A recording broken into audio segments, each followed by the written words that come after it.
na kumain ang kanyang nakababatang kapatid. Alina kumain Laking tuwa niya dahil nasa isip niya na maaalala ng kanyang ate Ella ang kanyang kaarawan ngayon.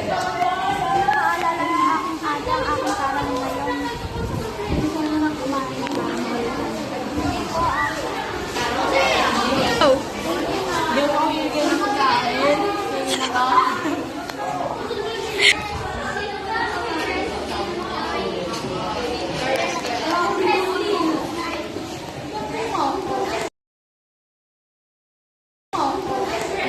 Bye, class! Bye, ma'am. Babalik.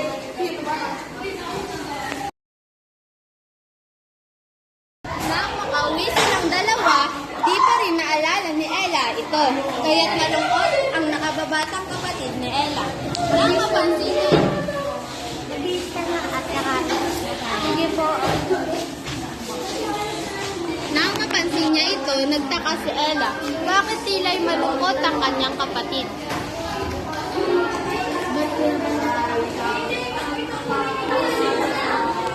Ate, naalala ko yung parang ngayon. Bakit di niya naalala? Ate,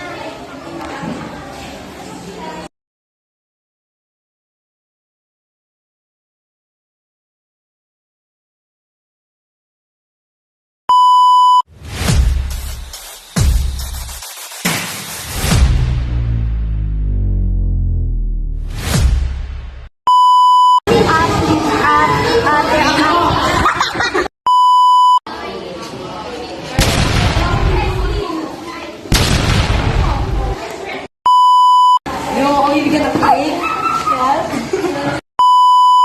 Di pa rin naalala ni Ella ito.